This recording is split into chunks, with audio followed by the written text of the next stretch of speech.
Blessings, good morning, good day. This is Natasha from Half-Baked Homebodies, where everything is always, in respect, half-baked because I'm always confused or half aware of what I'm doing. I'm always learning. Today on the agenda, I'm going to be making my daily bread. I am going to be making another zucchini cake. Tonight we're going to have zucchini with our meat. We're having some ground beef. So I think we're going to be making some nachos of some kind. We're going to be making fried beans to go with the nachos too. So that's, we have a long night ahead of us of cooking in the kitchen. And then the hot sauce preparations is on the go for tonight. So if you're going to be planning on doing some daily bread, incorporating this into your routine, it's not very hard. My steps that I took were really simple. So I would suggest you bulk purchase your items, save on money. What you need bulk purchase of good yeast, some good quality flour. So you get yourself a good bag of that, get yourself a bulk amount of salt, and go buy yourself some jars. Go get yourself 12. And then you get 2 loaves per container. Fill them up.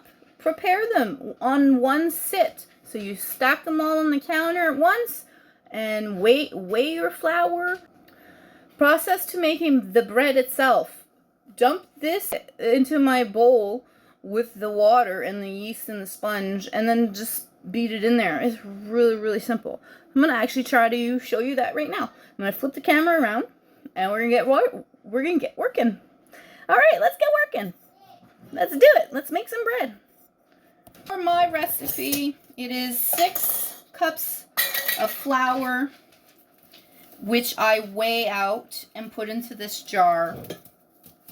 It is 4.5 teaspoons of yeast, and I pre-packaged them all into these tiny little bags. I have about 2.5 cups of water. The yeast is in there, water's in there. Build your sponge before you make the dough itself. What is a sponge, you say? For the ones who don't make bread very often. Sponge is the yeast, the water, and a tiny little bit of sugar and flour. Just it sits there, and the yeast itself starts to feed, starts to eat it, and it farts. The yeast farts, it burps, and then it makes little bubbles, and it thickens your batter. So I like to incorporate until it looks like a yummy pancake mixture. I am going to swap out my whisk. No fancy machines for me just yet. Dump almost all of it, okay? Not all of it. Just hang on to it a little bit there. And just go. Circles. La la la, let's have a talk. So, want to share a quick story of mine. Michael, he works at the library, and we go there quite often. And it's a community gathering area, so people go there for shelter during the cold season. They go there during storms. They go there during power outages. It's a bit of a refuge, if you would like to say. And I meet quite a few interesting characters.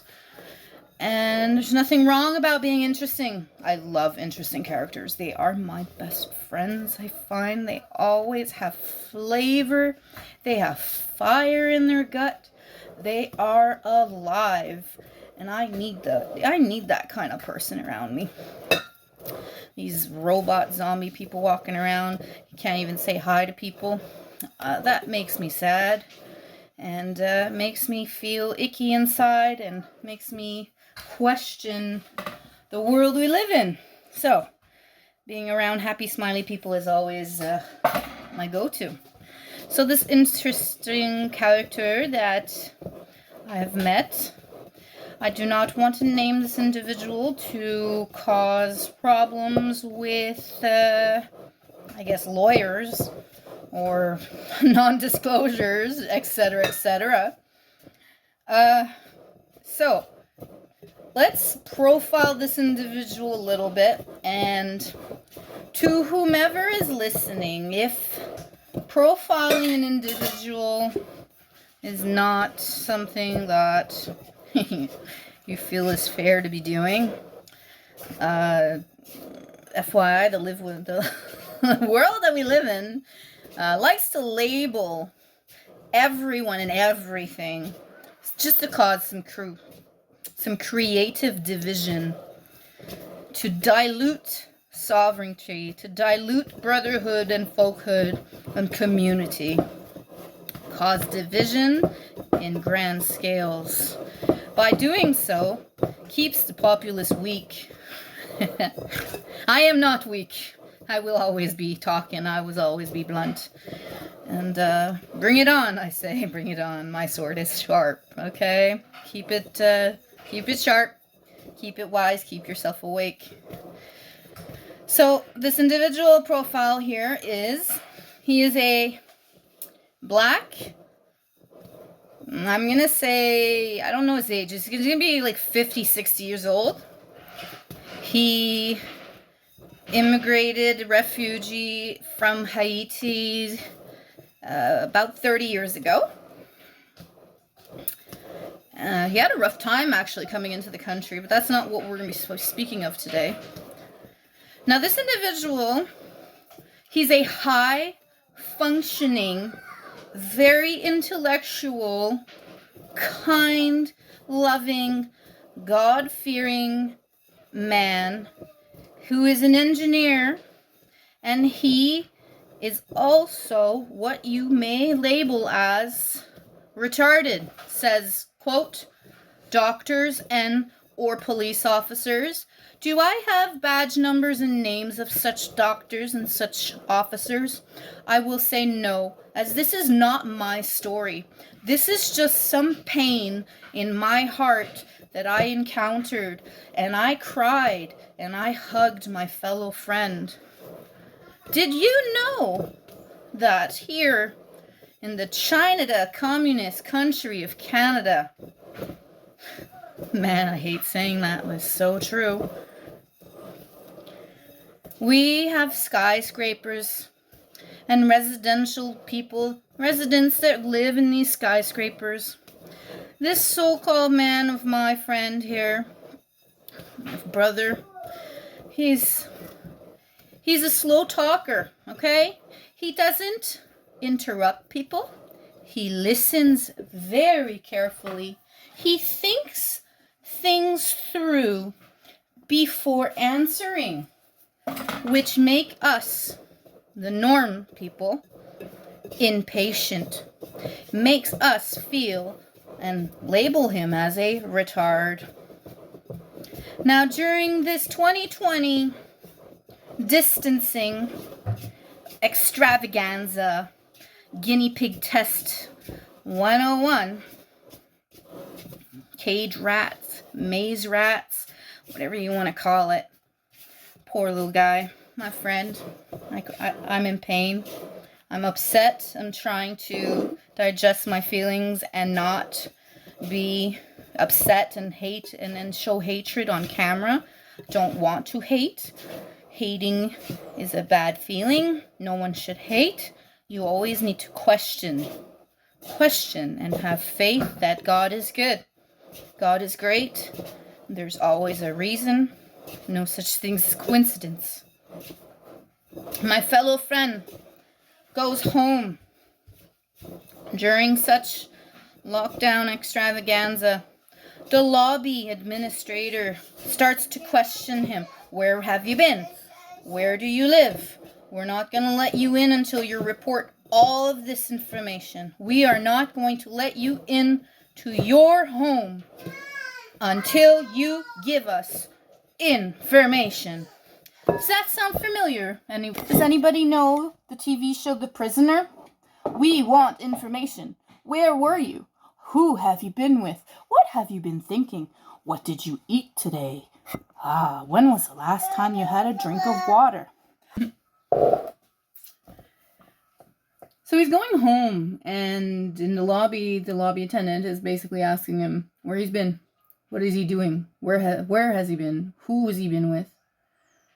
All his information. He even wanted to verify his identity. Now, my friend resisted. He said, listen, we live in a democratic country. This is not okay. I'm not giving you these information. I want to talk to your manager. I want to go home. Let me in. And unfortunately, things didn't end well for him. He didn't get violent and he didn't get very upset. He just got a little impatient, but he was still very patient. And he talks in a manner that is very slowly paced, and he absorbs all the information before he opens his mouth. And I actually suggest that everyone starts doing what he does. It will expose true colors of some. The attendant called the police to come to the scene, and not once did the police officer give my friend a chance to question or speak. They just went in there, charged him, handcuffed him, threw him to the floor, carried him out of the building by his pants and his legs and his arms, with his tummy facing downwards, thrown into a paddy wagon. Man, paddy wagons still exist, eh? Brought to some kind of room. He's not even sure if it was the hospital. And they administered some kind of fluid, or what's the word that we're allowed to use on YouTube? You know when you inject things, or you bring your child in for some immunizations. Well, those little instruments, well, they poked him a few times with gosh knows what. They didn't say. They did not say. And they held him against his will for no good reason. And this has happened in Ottawa downtown in 2020. Believe it or not. My word, I guess. My crazy nut.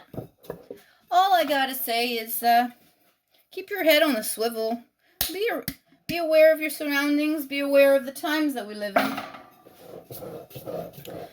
I believe that we're going to be faced with a harder lockdown next time.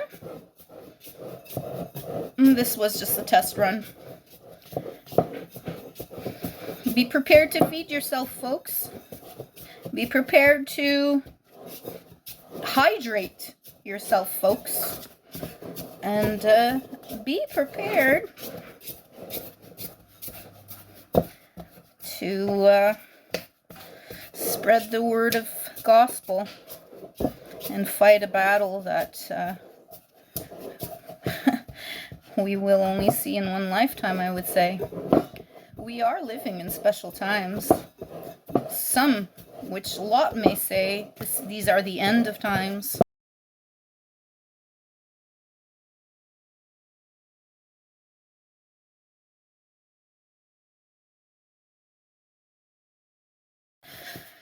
So we may be facing some difficult times ahead of us, no matter which devastating moment it is.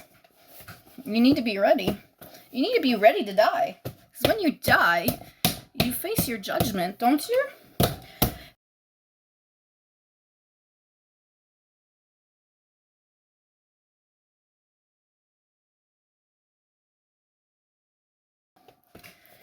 That's a good question, right? What do you want to do and say before you die? Is this it? Is today the day? Is this my last daily meal? Is this my last daily bread? Is this my last coffee? Well, if it is, I thank the Lord for it. I thank God. He knows that I'm speaking to him. He knows that my heart is true. And I don't need to prove it to my fellow brothers and sisters.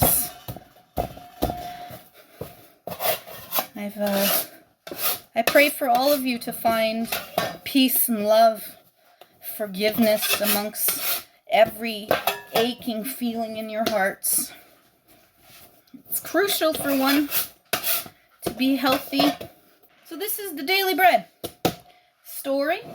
Daily Bread story will be going into this jar here. It's pretty clean. It's not perfect.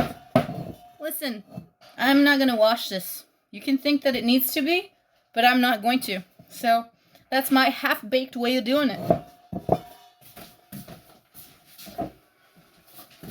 I'll be putting some oil down here. It may look like a little bit, but I'm going to be spreading it everywhere. And whatever left and excess there is in here is going to end up moistening the dough itself. So take your dough scraper, lift it off the counter, and get it lubed up a little bit all over here so that it can expand and not crack and dry. I'd say cover it up and put it in a draft-free, steady temperature for about a half hour. And I'm going to go put it on my oven over here. And I'm going to cut the story here until we come back for separating the dough into the loaf pan. And I want to apologize as well to all of you in case I made you feel a little uneasy with situations around the world. I don't mean to instill fear. I am just trying to share some truth that has happened amongst a few of us, a few of our fellow Canadians, a few of our fellow neighbors in the world, wherever you may be. You are all a neighbor of mine. My friend's okay. Okay, he's still smiling. He patted me on my back to reassure me that he was okay, as I was not. I was shaking. I was upset. I cried a little. But he made me feel okay. I felt the blood of Jesus run through his soul into mine. And it was reassuring and warmth and loving. And loving some random person like that, it might be odd to some, but it feels much better to love that person than to despise them or try to find some kind of pit feeling of hate. That's just an awful feeling.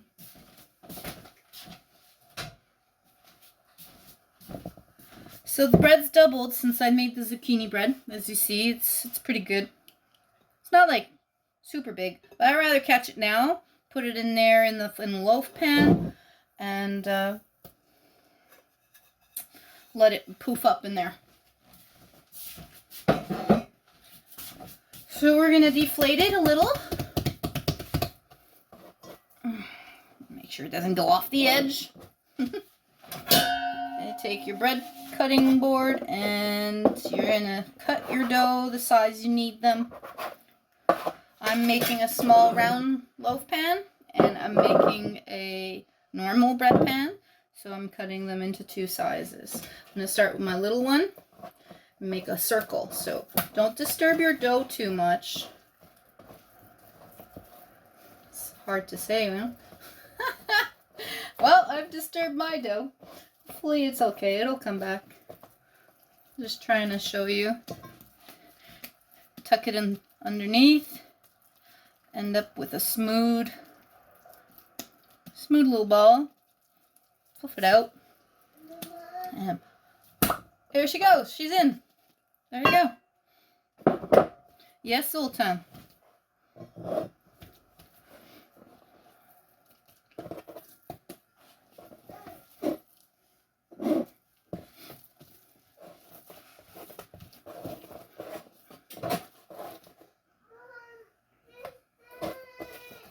It's done. I'll be right there. One moment.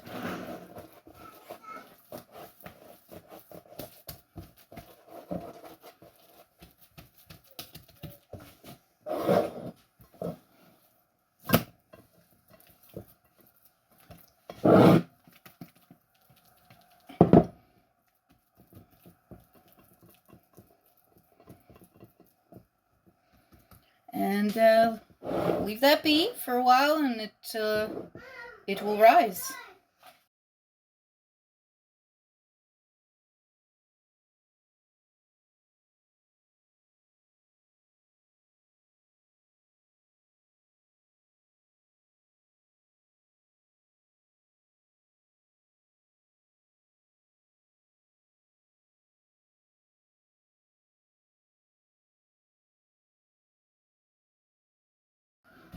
Okay.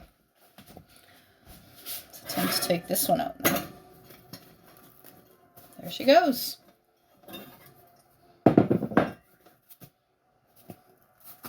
Beautiful. Thanks for joining Half-Baked Homebodies in making our daily bread and going on a little rant. Just a little. Again, it's not to upset anyone, but it needs to be said. This has happened. It's not a lie.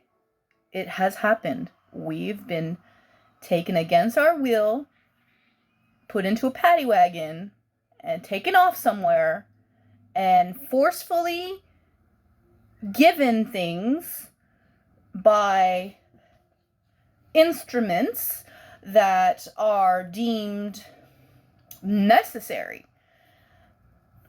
Do not compromise your temple. God has made you perfect in every which way. Thanks for joining Half-Baked Homebodies in making our daily bread.